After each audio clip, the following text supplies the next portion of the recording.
Listeners, Katy is in Amsterdam this week and apparently doesn't have time to see me. I think we might be in a podcast crisis. To my credit, I am literally in town for a very exciting event, which you're going to hear about in a second.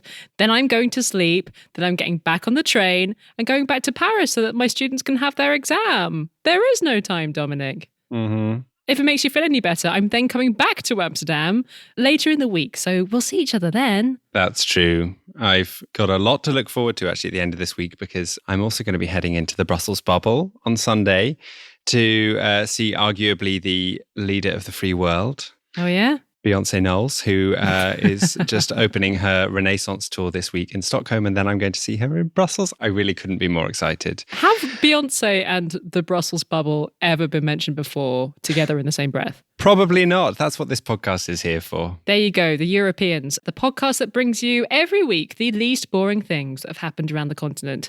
And actually quite a big thing happened in our home country of the UK over the weekend. I'm assuming you were glued to television coverage of the coronation of our new king. I did watch a bit of the coronation ceremony, actually. Oh, well done. And it was a bit boring. I went out to lunch and forgot about it, to be honest. Did you? Yeah. Ironically, I was probably less excited than the average French person about it. It's very strange. This country is famously proud of its revolutionary anti-monarchy traditions, but French people love talking about the royal family. So many people have asked me this week, like, oh, are you going home for the coronation? Yeah, Dutch people love it too.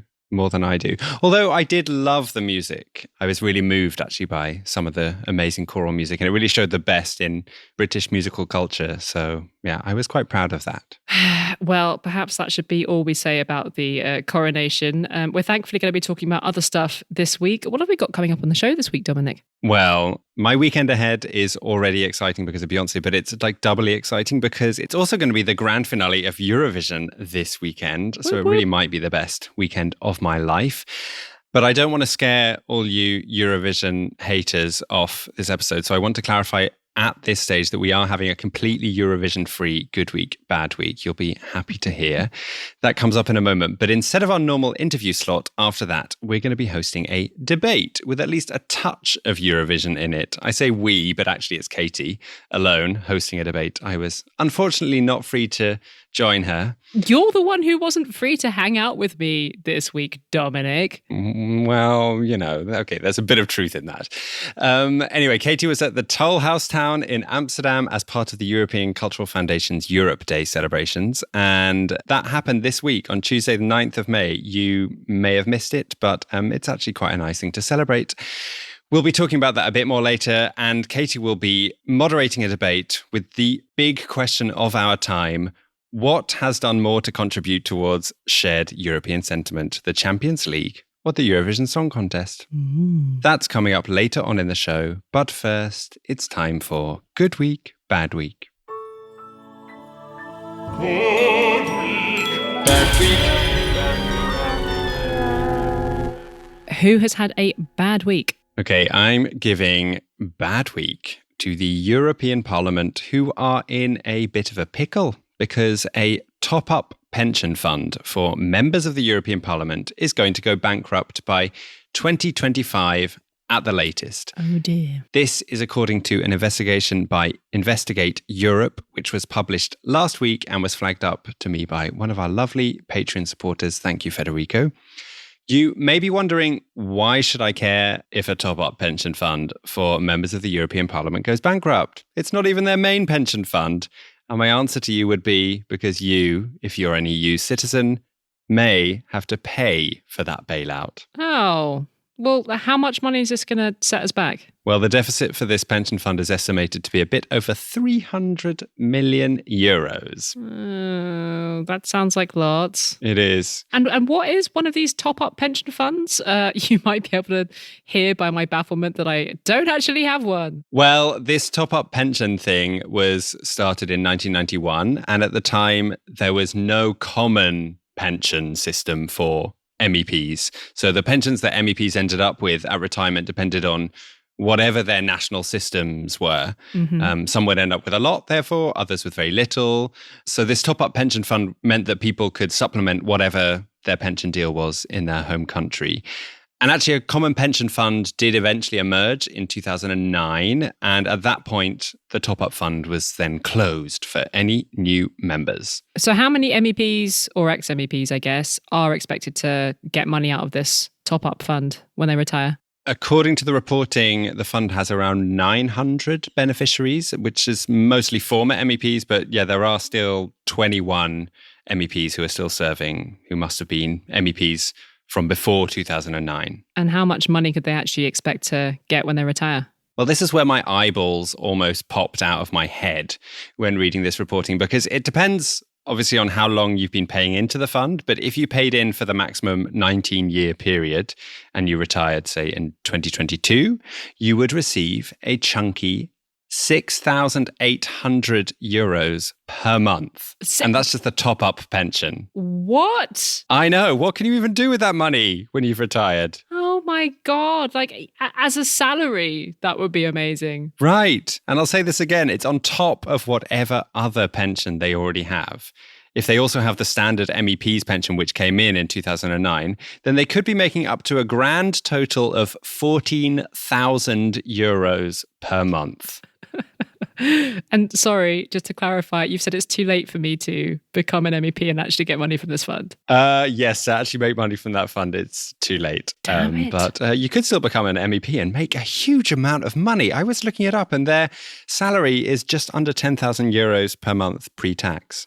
It's a lot of train journeys to Strasbourg, though, isn't it? Yeah. Not sure I can be asked. I respect that.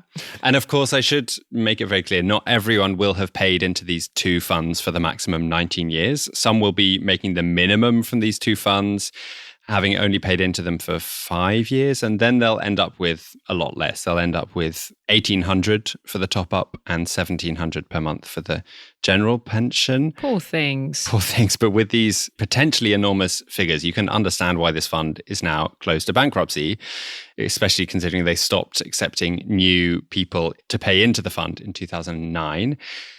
MEPs only had to pay into this top-up fund for 5 years and later only 2 years to receive this top-up extra pension from the age of 65 for the rest of their lives. There was one particularly striking fact in this reporting, which is that with such high entitlements for some MEPs can make back the money they paid into the fund within only 4 years of retirement. Wow. It's really extraordinary. And shocking, considering Europeans, on average, get 60 to 70% of their working income during retirement. And of course, what with all these freelancers in Europe today who don't necessarily have pensions, and with the global pension crisis, I guess it will be a lot less than 60 to 70% of your income as pension for more and more people as every day goes by. Do we actually have the names of the MEPs and former MEPs who were lucky enough to sign up for this pension fund? We don't know exactly who is getting what amount, and the journalists don't have a list of every name, but more than half of them were published by Investigate Europe, and there are a few eye-catching names in there. For example, Nigel Farage. Remember him? Aha! I thought he didn't like the EU very much. If you're lucky enough not to know who Nigel Farage is, then he was kind of the architect of Brexit. He led the UK Independence Party. And yeah, it's pretty painful irony that he will continue to benefit from EU taxpayer money once he turns 65. The far-right French politician Marine Le Pen is also involved in this fund. But it's not only far-right politicians. There are also some serving politicians, such as Josep Borrell, the EU's foreign affairs chief, and at least 2 current serving EU commissioners. And sorry, why would the European Parliament decide to bail this fund out? Well, it's an interesting question because this fund was set up as a private company in Luxembourg when it was launched in 1991. And there was some ambiguity about who would be responsible for any potential future deficit. In 2003, the Parliament's Budget Committee voted on a resolution saying that taxpayers should not be responsible for any potential deficit. But the Bureau, which is the Parliament's internal body responsible for budget and staffing issues, made up of like 20 high-ranking MEPs, they decided in 2009 that the European Parliament would, in fact, guarantee future pensions. And guess what? At least 15 of the 20 who were at that meeting were either involved at the time in the top-up pension fund or had been historically. And nobody declared a conflict of interest. That is so bad. It is so bad. It is also the Bureau who will now decide what to do now that the fund is in trouble. And the Bureau these days isn't so packed with people who are involved in the top-up pension fund, but there are at least 3 MEPs sitting in the Bureau who are still beneficiaries of the fund. And what options do they actually have for what they do next? Apparently, the Bureau is looking at 3 different options. One would be a full bailout of the fund. It would be a very happy day for Nigel Farage and Marine Le Pen and Josep Borrell. Not such a good day for the taxpayers, though. Another option would be not to bail out and for the remaining funds to just be divided amongst the members and say, sorry, guys, you're not getting the rest of your top-up pension. Mm-hmm. And the third option sits somewhere in between, a partial bailout and a reduction in the pension payouts for retirees. And apparently, this is the option that the Bureau want to look further into at the moment. But I shouldn't forget to mention that EU taxpayers have already paid a lot of money to subsidise this top-up pension fund. Between 1991 and 2009, the Parliament was paying €2 for every €1 an MEP put into this fund, meaning around 118 million euros of taxpayers' money has already gone into this fund. Ugh. And it's not for nothing that some MEPs are up in arms about how this top-up pension was set up. MEPs from opposite sides of the political spectrum, actually. A German Green MEP said to the reporters at Investigate Europe that the fund was set up with almost criminal strength, despite being doomed to fail.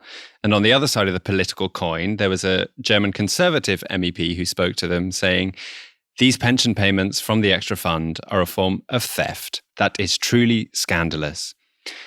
And yeah, it's all obviously very much not a good look, especially considering the enormous alleged bribery scandal that's going on in Parliament at the moment. This scandal that suggests some MEPs were bribed by Qatar and Morocco to influence EU decisions. So we're still waiting to hear the news about what the Bureau decides. But in the meantime, I am giving the European Parliament bad week this week because this pension mess is not only just not a good look, it seems to me to undermine the institution's democratic function, especially with these allegations that the initial committee who made the Parliament responsible for the deficit was full of MEPs who themselves were benefiting from that decision. Exactly. It's a bit maddening. I am torn between being absolutely furious about this and daydreaming about what I would do with 14 grand a month if I'd already retired. The life I would lead. It's funny you said that. I also had this thing of like, oh, why didn't I decide to become an MEP? And then I was like, no. In 1994. I was only 6. Cheer me up with good week. Who's had a good week, Katie? I'm giving good week to French rap music. If you're hearing this on Thursday, the day this podcast comes out, tonight is a massive night for the French rap industry because for the first time ever, this absolutely huge music genre is getting its own awards ceremony, the Flam Awards. The awards have been set up by 2 online magazines that cover urban music, and I think Spotify are quite heavily involved in it too, actually. Rap is like super popular in France, right? Yeah, so France is actually the second biggest market for rap music in the world after the United States. Oh, wow. Yeah, and I guess it kind of makes sense because, you know, despite this being the nation of égalité, this is still a country with huge racial inequalities and a massive population of immigrant descent. So there's plenty to rap about. But I guess the weird thing about rap in France is that it's still quite widely considered to be non-mainstream music. But that is super out of sync with reality. Last year, more than half of the top 20 albums in France were rap albums. Rap also accounted for 65% of French streaming last year. But on the radio, it doesn't get a look in. It only represents 12% of the music that gets played on the radio. I'm pinching all of these figures, by the way, from an article about the Flam Awards by the journalist Anissa Rami. I'll link to that in the show notes. But I think, I don't know. I mean, I always get into trouble when I talk about racism in France on this podcast, but I'm going to say this anyway. I think the fact that rap is considered by large parts of white French society to be niche when it isn't, it's kind of emblematic of a wider problem that we see in France. France is famously proud of presenting itself as a colorblind society. So that means that we supposedly don't see people's skin color here. And there's this really strong instinct that we should be one united country with one united culture. And if you want to do something that celebrates your particular ethnic heritage, it can be a little bit controversial. It's seen as divisive or even, at worst, separatist in some way. And I think that often results in stuff from immigrant culture being sidelined and being ruled out of ever being considered mainstream. And it's not just in music. You also see it in stuff like food. I've always found it really interesting when I peruse the aisles of a big French supermarket compared to the UK. If you do go to a big supermarket in the UK, there's a pretty decent range of like Asian food products, Eastern European products, Caribbean ones. In France, that offering is limited to, for Asian food, I'm caricaturing a little bit here, but like there might be maybe one or two very sad, cheap brands of noodles and a very small, very expensive bottle of soy sauce. And I think the assumption in French supermarkets is like, oh, well, if you belong to an ethnic community, say you're French Chinese or something, you're going to go shop in the Asian supermarket. And we don't need to stock your exotic noodle brands here. Which is really crazy because white people also deserve good noodles, don't you think? Absolutely. I've got very off track here. What are we supposed to be talking about? You do. I was like, how have we got to noodles? I thought this was about rap. Sorry. Yes. Rant over. The good news for French rap is that it's now going to have its own very prestigious award ceremony as of Thursday. Not just rap as well. Also other music of Black origin. There are prizes in the Flam for the best R&B, the best Caribbean inspired, and the best Afro inspired music too. And it's hoped that this will allow musicians from these genres to get the recognition that they deserve. There was this infamous moment at the Victoire Awards last year, which is the big award ceremony of the French musical year. A lot of people thought this rapper called Tiakola was going to win Best Male Newcomer because he has just exploded over the past year or so. And he didn't. The prize went to this young Belgian singer called Pierre de Mar, who does like catchy pop, but it's pop. And across the whole ceremony, the only award that went to a rapper went to Oleksiak, who is super famous, but he also happens to be a white rapper. So let's just say that the Victoire have a similar diversity problem to something like the Oscars. The new awards, the Flam, are hoping to fix that. Something that should probably help is that there's a public vote, a bit like Eurovision. The public vote for the Flam counts for 50% of the results. The other half of the vote goes to a gender-balanced jury of experts. And young Tiakola is up for Best Newcomer again. So this could be his chance to actually get the prize he deserves. We will see. Are you rooting for him? Tiakola, to be honest, I don't have many strong feelings about. I would like to see Aya Nakamura get a big prize. It's kind of obvious, but I mean, she is the biggest selling artist in general in the Francophone world, which I think might surprise people who think it's probably, I don't know, Celine Dion or something. But no, it's Aya Nakamura. So we'll see if she wins big. We've got a few lovely Patreon supporters to thank this week. Thank you to Teo Yara for joining and to Gavin McLean for increasing his pledge. You can join them and help ensure the future of this podcast that we love making by heading to patreon.com/Europeans podcast. We sadly don't have the kind of salaries that MEPs have, but we do love what we do here and we would like to keep doing it. So if you can donate as little as €2 or dollars or pounds a month, then please do consider it. Please do. Another thing that you can help us out with is last week on the show, we asked a favor of all of you. As you might have heard, we have been tasked with helping to recruit people from all across Europe to help choose the next European capital of democracy. And apart from this being, in general, a very nice initiative that celebrates the cities that are good at giving power back to the people, the brilliant thing is that the organisers are actually paying us a little bit of money for every person who signs up to take part using the special link for this podcast. And then we can use that money to help make this show for you. Hooray! We were actually really touched to see lots and lots of people signing up to help us out over the past week. But it's not too late if you're only just hearing about this. You've actually got until May the 15th. So if you live somewhere in Europe, not just in the EU, but any Council of Europe country, which includes the UK, the Western Balkans, and many other places besides, you are eligible to take part. And we would love it if you signed up. The link is in the show notes. Thank you.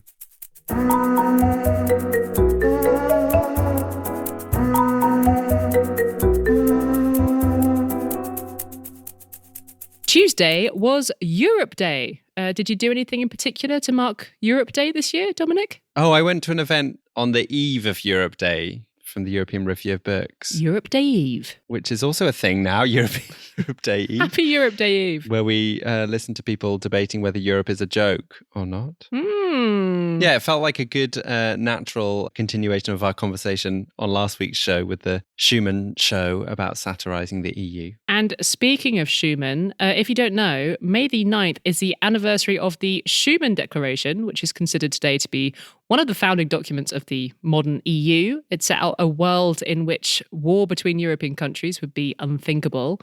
And our friends at the European Cultural Foundation helped to coordinate a whole bunch of events on Tuesday in honour of this day that celebrates peace and unity on our continent.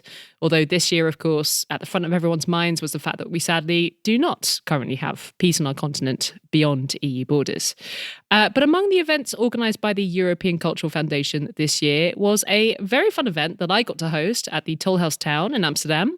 Dominic was apparently too busy singing, in inverted commas, to come along. I was performing an opera. Whatever. Anyway, you missed out because there was great music and a very fun debate that I got to moderate about which of Europe's two favourite competitions, football's Champions League and the Eurovision Song Contest, is a greater source of unity on our continent.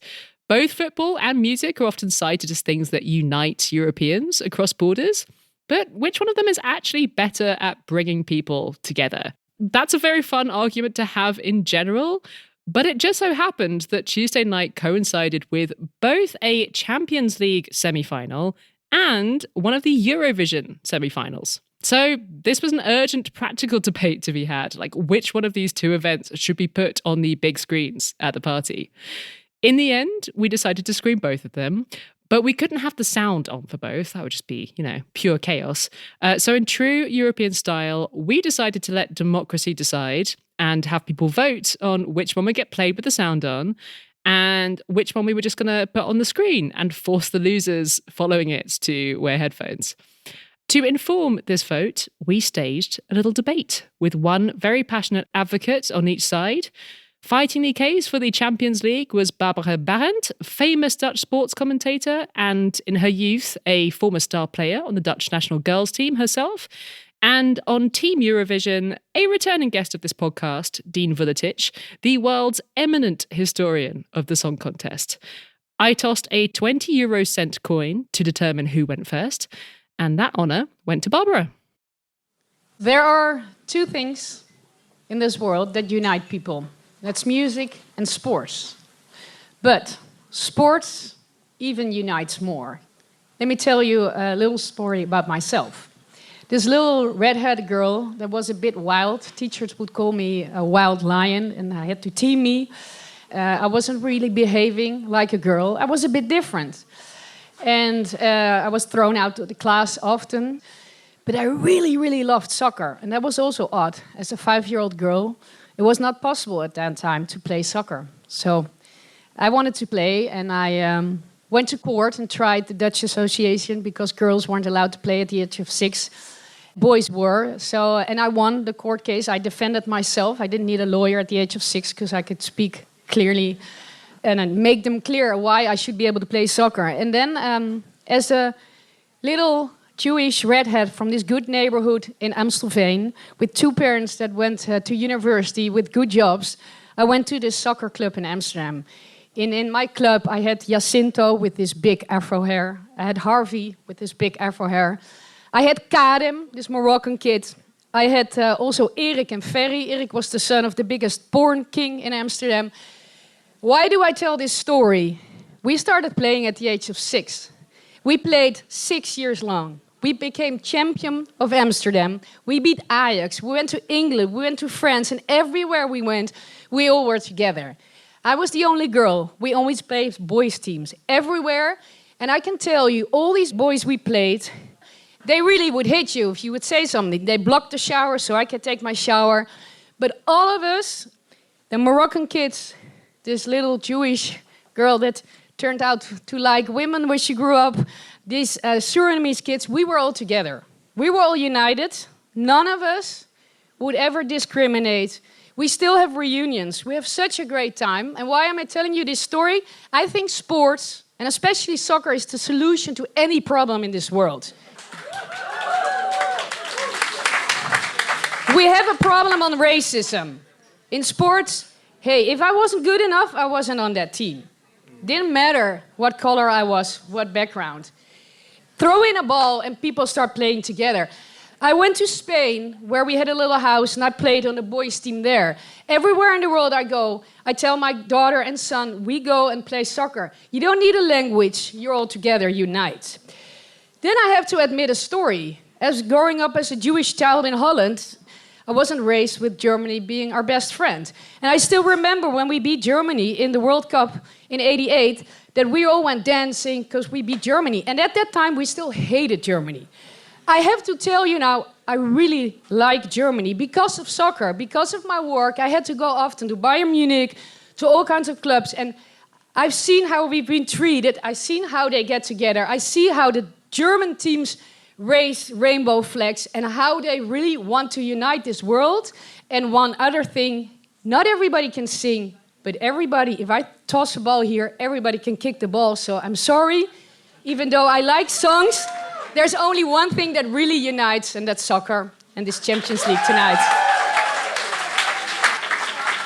Thank you, Barbara. All right, you heard it here. Football can solve any of the world's problems. Dean, time for you to make your opening statement. You have 5 minutes. Good evening, Europe. It's Europe's biggest show. It's Europe's biggest election. Nothing unites us like the Eurovision Song Contest. My research on Eurovision has taken me across Europe, from the Netherlands to Norway, Serbia to Slovenia, Iceland to Italy, and I can tell you wherever I go, everyone knows what Eurovision is, love it or loathe it, they have an opinion about it. It's a great conversation starter wherever you go. And the statistics speak for themselves. One of Europe's longest running television shows, established in 1956, still attracts hundreds of millions of viewers each year. So why is Eurovision so powerful? Because it's diverse. You see more countries represented in Eurovision than you do in the Champions League. This year there are 37 countries in Eurovision, big and small, old and new, rich and poor, not just wealthy soccer clubs. Where else do you get to see San Marino on the international stage? One of their teams has never made it to the Champions League, but they have made it to the Eurovision Grand Final. In the 4 hours of a Eurovision Grand Final, you get to travel all around Europe. Learn about its diverse cultures, languages, and sites, not just go up and down a soccer pitch. And in Eurovision, you see more human diversity than in the Champions League, more than just male soccer players. Eurovision has people of different ages, genders, and sexualities, from all walks of life, stars, and those who are searching for stardom. We like underdogs in Eurovision. We want to discover new talent, and Eurovision has launched some huge talents. Julio Iglesias, ABBA, Celine Dion, Domenico Modugno's Volare is from Eurovision. And it's the most famous non-English language pop song ever. The artists and songs rally us around causes, around European unity, around world peace, around the rights of sexual minorities, around environmental concerns, and this year especially around mental health issues.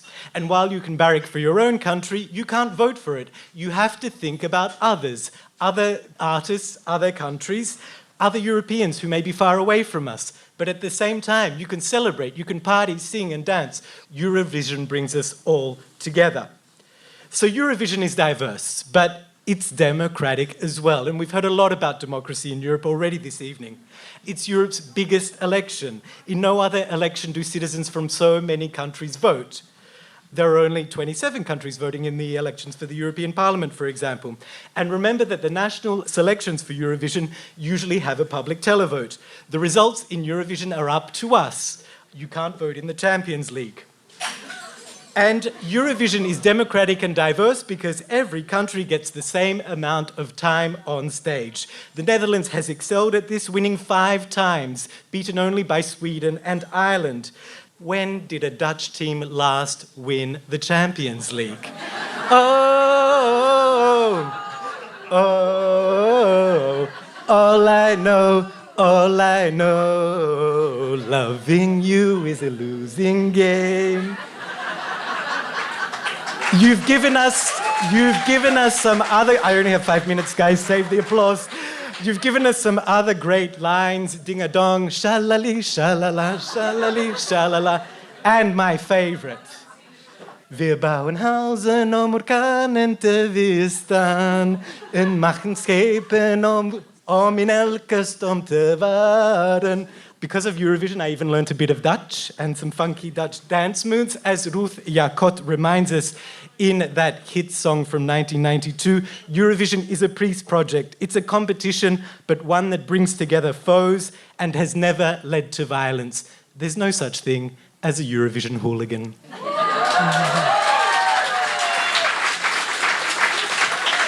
All right. Barbara, you have 2 minutes to respond to that. No, I mean, I think you did really well. And some of the things I can't compete with, because, yes, it's only men that we see competing on the field. But if you look at it, if you look at an export product from a country, I really think people have no idea who Lenny Koer is. But if you ask them who is Ruud Gullit, or who is Johan Cruyff, or who is Ronald Koeman... I do believe, and even today, they know who Vivianne Miedema or Lieke Martens is. And I think... And that's the power that soccer has. And that's the most important thing. And yes, would I have wished that also there be a semi-finals the women? Of course. So, to be honest, I think we should all play football and maybe watch Eurovision. Maybe that's a big compromise, because football really is for everyone and singing is not for everyone to do. Singing is maybe for some people to watch and some people to join it. Also a very specific group, because you see out here, there's no one getting excited about the Eurovision. You can ask 100 people and probably 100 people have no idea what you're talking about. But if you're asking them, are you gonna watch Champions League tonight with players in the teams from all different countries and continents and colors, it's up to you. But I would choose, because the songs are not good anyways tonight, I would choose Real Madrid, Manchester City. Thank you, Barbara. All right. Dean, your turn to rebut any of the arguments that you may have disliked. 2 minutes are yours. Well, this argument that we can all kick a football, I'm sorry, I can't, even though I'm Croatian, and I should be able to after that 3rd placing in the World Cup, I cannot. So, and I don't think I can sing very well either, because it's not about that. It's about us coming together and enjoying the talents of others and enjoying each other's company. And this is what Eurovision does. It brings us together more than the Champions League does. Because when we watch Eurovision, we're not just focused on the game, we're not just focused on some technique, we're seeing all these different artists come on stage from different backgrounds, different countries, different languages. We actually learn a lot during this fun process. We learn a lot about our fellow Europeans. In the Champions League, you don't really learn anything about other cultures. Sure, someone might be from a different country, but you don't learn their stories. You don't learn their biography in the actual show. Whereas in Eurovision, you do, because in the Eurovision, the commentators will very often tell you the interesting aspects of a personal biography. So I think Eurovision is much more powerful because it teaches us much more. And I loved Barbara's personal story, and I could probably give a similar one about the little boy who liked watching Eurovision. So I think they were actually equal. But in the end, I think what Eurovision does more than the Champions League is it just teaches us more about our fellow Europeans. Thank you, Dean. All right, final chance for each of you to convince this crowd before we vote. You have 1 minute each. Barbara, the floor is yours. Yeah, you know what? I think it's all been said, and I think we're pretty equal in our arguments, and actually we're trying to say the same. We all want to bind and bring people together, and I think that's the most important story of tonight, whether you choose soccer or whether you choose Eurovision. If I win or lose, that's my most important message for tonight. When you step out of this room, just practice what you are preaching, and then I'm a happy camper. That was a very gracious and dignified way to use your final minute. Dean, are you going to do something similarly gracious and dignified, or are you going to use your minute to attack as much as possible? Well, going by the Eurovision rules, I'm not allowed to vote for myself, so I have to vote for Barbara, don't I? You have to or you want to? Both. No, I agree that, both of these events are amazing in how they do manage to bring so many people together, but Eurovision is peace, Eurovision is fun, Eurovision is for everyone. It's diverse, it's democratic. Vote Eurovision. Thank you both so much. Some excellent arguments on either side. The moment of truth. It is time to vote. We're going to vote by waving our hands, please, like this. Can I please take votes for the Champions League as the greatest force of the two for peace and unity on this continent? Who votes for the Champions League? Quite a few hands. And now, secondly, Eurovision. Who votes for Eurovision? Oh! I recall that pretty decisive. Football fans, look, it's very sad. But football's something you can enjoy with the sound off anyway. That's what I was going to say. Thank you both so much for this excellent debate.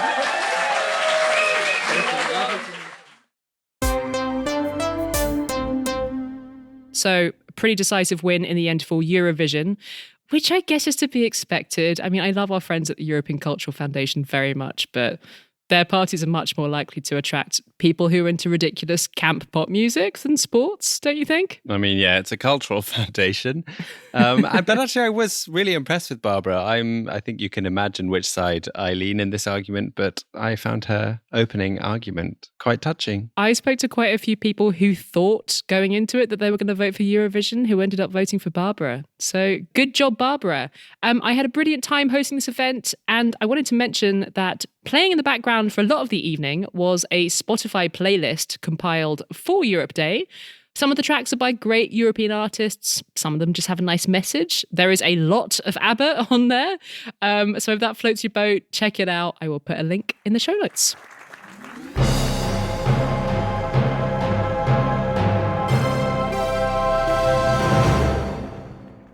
Obviously, we will both be glued to Eurovision this weekend. But what have you been enjoying this week? Yeah, I was tempted to have a musicological rant about how I think the French and UK entries for Eurovision are harmonically and melodically almost identical. Ooh. But I don't want to lose any more anti-Eurovision listeners by talking more about Eurovision this week.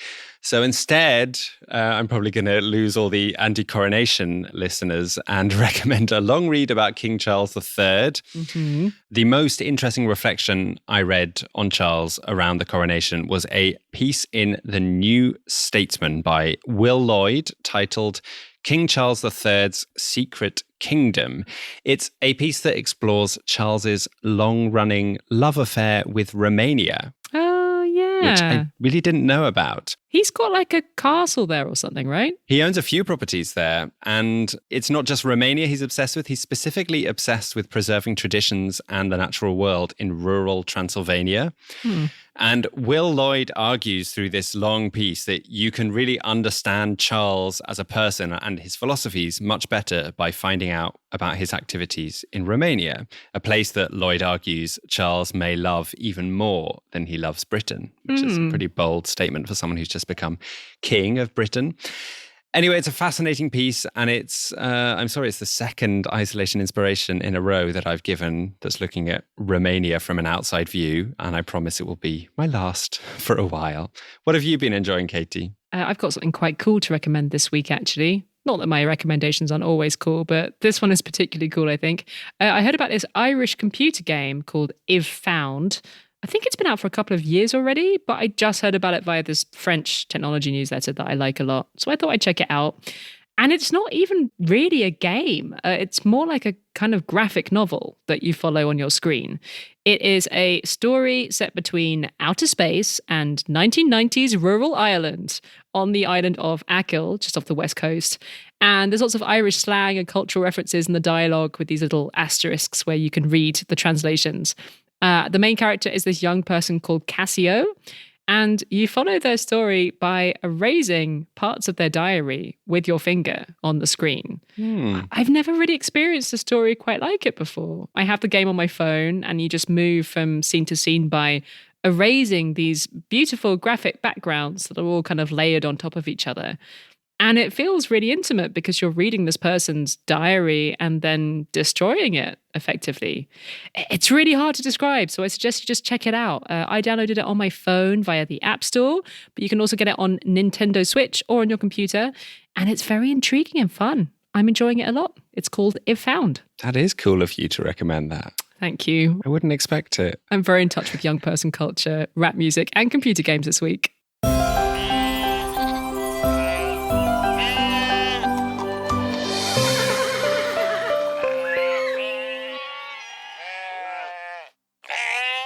Here is a happy ending for you all. A Lithuanian man called Aurimas Valujavičius has arrived in Florida after rowing all alone from Spain, all across the Atlantic. Why? Oh, yeah, absolutely. I'm not even going there. Why is a very good question, Katie. It took him 120 days, so 4 months. He set off on December the 26th last year. And he had been hoping to break the world record, which was 110 days. And he missed it by 10 days, unfortunately. But hey, he still made it across rowing alone and is only the third person in the world to do that. The first Lithuanian person to do that.